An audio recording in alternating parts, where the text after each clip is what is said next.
There was once upon a time a king who had a great forest near his palace, full of all kinds of wild animals. One day he sent out a huntsman to shoot him a roe, but he did not come back. "Perhaps some accident has befallen him," said the king, and the next day he sent out 2 more huntsmen who were to search for him, but they too stayed away.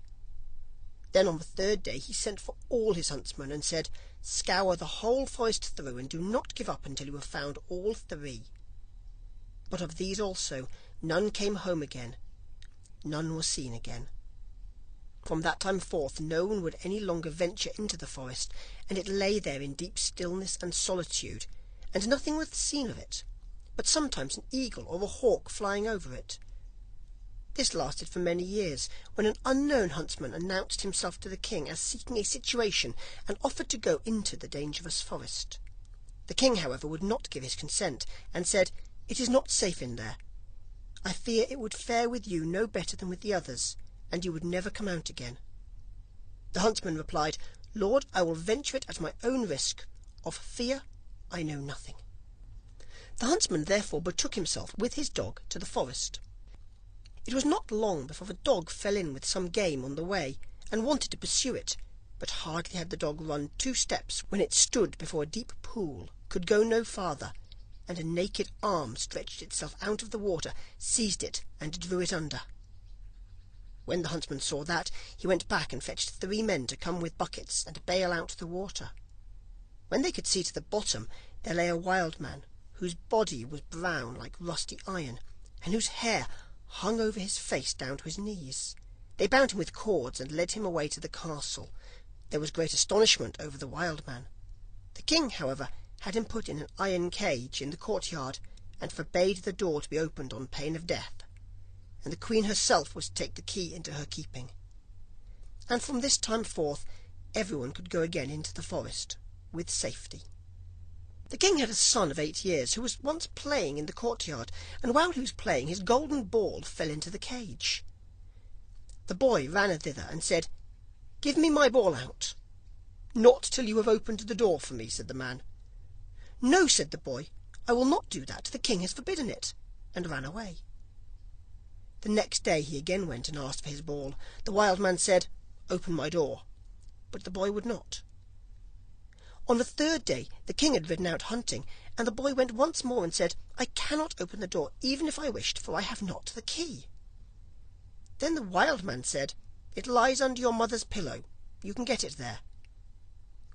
The boy, who wanted to have his ball back, cast all thoughts to the winds and brought the key. The door opened with difficulty, and the boy pinched his fingers. When it was opened, the wild man stepped out, gave him the golden ball, and hurried away. The boy had become afraid. He called and cried after him, "Oh, wild man, do not go away, or I shall be beaten."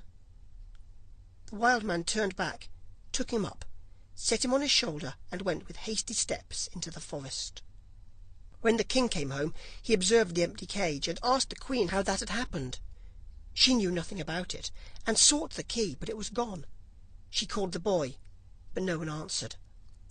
The king sent out people to seek him in the fields, but they did not find him. Then he could easily guess what had happened, and much grief reigned in the royal court. When the wild man had once more reached the dark forest, he took the boy down from his shoulder and said to him, "You will never see your father and mother again, but I will keep you with me, for you have set me free, and I have compassion on you. If you do all I bid you, you shall fare well. Of treasure and gold have I enough, and more than anyone in the world."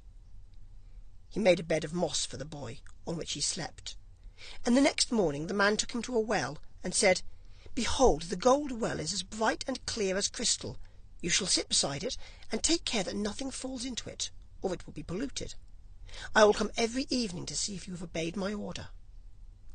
The boy placed himself by the brink of the well, and often saw a golden fish or a golden snake show itself therein, and took care that nothing fell in. As he was thus sitting, his finger hurt him so violently that he involuntarily put it in the water. He drew it quickly out again, but saw that it was quite gilded, and whatsoever pains he took to wash the gold off again, all was to no purpose. In the evening Iron Hans came back, looked at the boy, and said, "What has happened to the well?" "Nothing, nothing," he answered, and held his finger behind his back, that the man might not see it. "But," he said, "you have dipped your finger into the water. This time it may pass, but take care you do not again let anything go in it." By daybreak the boy was already sitting by the well and watching it. His finger hurt him again, and he passed it over his head, and then unhappily a hair fell down into the well. He took it quickly out, but it was already quite gilded. Iron Hans came and already knew what had happened. "You have let a hair fall into the well," said he. "I will allow you to watch it once more, but if this happens for the third time, then the well is polluted, and you can no longer remain with me." On the third day the boy sat by the well and did not stir his finger, however much it hurt him. But the time was long to him, and he looked at the reflection of his face on the surface of the water. And as he still bent down more and more while he was doing so, and trying to look straight into the eyes, his long hair fell down from his shoulders into the water. He raised himself up quickly, but the whole of the hair of his head was already golden and shone like the sun. You can imagine how terrified the poor boy was. He took his pocket handkerchief and tied it round his head in order that the man might not see it. When he came, he already knew everything, and said, "Take the handkerchief off." Then the golden hair streamed forth, and let the boy excuse himself as he might, it was no use. "You have not stood the trial and can stay here no longer. Go forth into the world, and you will learn what poverty is. But as you have not a bad heart, and as I mean well by you, there is one thing I will grant you. If you fall into any difficulty, come to the forest and cry, 'Iron Hans,' and then I will come and help you. My power is great, greater than you think, and I have gold and silver in abundance." Then the king's son left the forest and walked by beaten and unbeaten paths ever onwards, until at length he reached a great city. There he looked for work, but could find none, and he learnt nothing by which he could help himself. At length he went to the palace and asked if they would take him in. The people at court did not at all know what use they could make of him, but they liked him, and told him to stay. At length the cook took him into his service, and said he might carry wood and water and rake the cinders together. Once, when it so happened that no one else was at hand, the cook ordered him to carry the food to the royal table. But as he did not like to let his golden hair be seen, he kept his little cap on. Such a thing as that had never yet come under the king's notice, and he said, "When you come to the royal table, you must take your hat off." He answered, "Ah, Lord, I cannot. I have a bad sore place on my head." Then the king had the cook called before him and scolded him, and asked how he could take such a boy as that into his service, and that he was to send him away at once. The cook, however, had pity on him, and exchanged him for the gardener's boy. And now the boy had to plant and water the garden, hoe and dig, and bear the wind and bad weather. One summer, when he was working alone in the garden, the day was so warm he took his little cap off, that the air might cool him. As the sun shone on his hair, it glittered and flashed, so the rays fell into the bedroom of the king's daughter, and up she sprang to see what that could be. Then she saw the boy and cried to him, "Boy, bring me a wreath of flowers." He put his cap on with all haste, and gathered wild flowers and bound them together. When he was ascending the stairs with them, the gardener met him and said, "How can you take the king's daughter a garland of such common flowers? Go quickly and get another, and seek out the prettiest and rarest." "Oh no," replied the boy, "the wild ones have more scent and will please her better." When he got into the room, the king's daughter said, "Take your cap off. It is not seemly to keep it on in my presence." He again said, "I may not, I have a sore head." She, however, caught at his cap and pulled it off, and then his golden hair rolled down on his shoulders, and it was splendid to behold.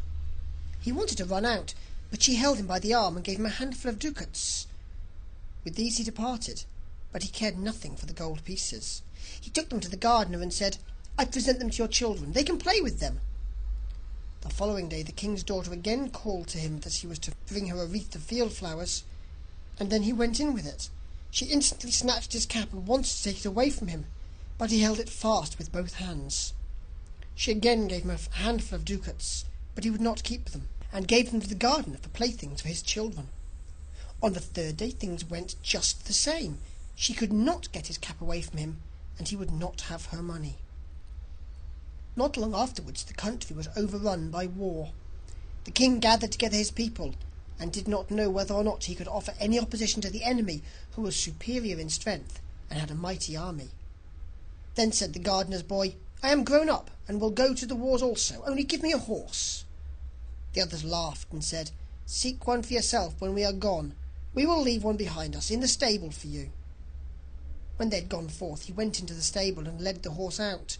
It was lame of one foot, and limped hopplety-jib, hopplety-jib. Nevertheless he mounted it, and rode away to the dark forest. When he came to the outskirts, he called, "Iron Hans," 3 times, so loudly that it echoed through the trees. Thereupon a wild man appeared immediately and said, "What do you desire?" "I want a strong steed, for I am going to the wars." "That you shall have, and still more than you ask for."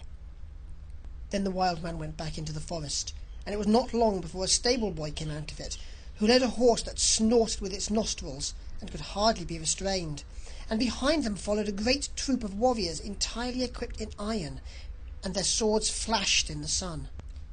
The youth made over his 3-legged horse to the stable boy, mounted the other, and rode at the head of the soldiers. When he got near the battlefield, a great part of the king's men had already fallen, and little was wanting to make the rest give way. Then the youth galloped thither with his iron soldiers, broke like a hurricane over the enemy, and beat down all who opposed him. They began to flee, but the youth pursued and never stopped until there was not a single man left. Instead of returning to the king, however, he conducted his troop by byways back to the forest, and called forth Iron Hans. "What do you desire?" asked the wild man. "Take back your horse and your troops, and give me my 3-legged horse again." All that he asked was done, and soon he was riding on his 3-legged horse. When the king returned to his palace, his daughter went to meet him, and wished him joy of his victory. "I am not the one who carried away the victory," said he, "but a strange knight who came to my assistance with his soldiers." The daughter wanted to know who the strange knight was, but the king did not know, and he said, "He followed the enemy. I did not see him again." She inquired of the gardener where his boy was, but he smiled and said, "He has just come home on his 3-legged horse, and the others have been mocking him and crying, 'Here comes our hopplety-jib back again.' They asked, too, 'Under what hedge have you been lying sleeping all the time?' So he said, 'I did the best of all, and it would have gone badly without me,' and then he was still more ridiculed. The king said to his daughter, 'I will proclaim a great feast that shall last for 3 days, and you shall throw a golden apple. Perhaps the unknown man will show himself.' When the feast was announced, the youth went out to the forest and called Iron Hans. 'What do you desire?' asked he. 'That I may catch the king's daughter's golden apple.' 'It is as safe as if you had it already,' said Iron Hans. 'You shall likewise have a suit of red armour for the occasion, and ride on a spirited chestnut horse.' When the day came, the youth galloped to the spot, took his place among the knights, and was recognised by no one. The king's daughter came forward and threw a golden apple to the knights, but none of them caught it but he. Only as soon as he had it, he galloped away.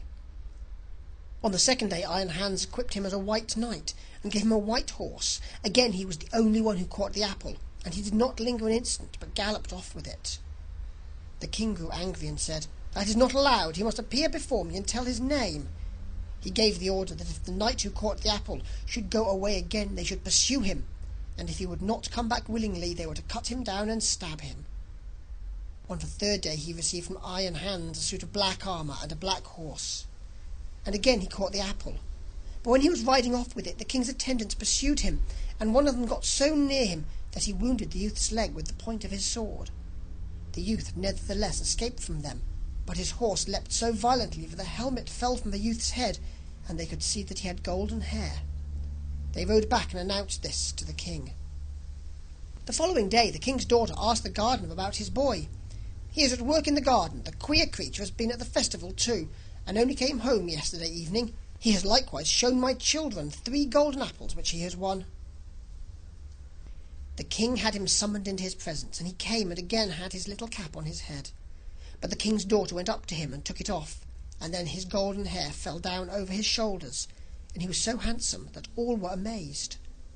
'Are you the knight who came every day at the festival, always in different colours, and who caught the 3 golden apples?' asked the king. 'Yes,' answered he, 'and here the apples are.'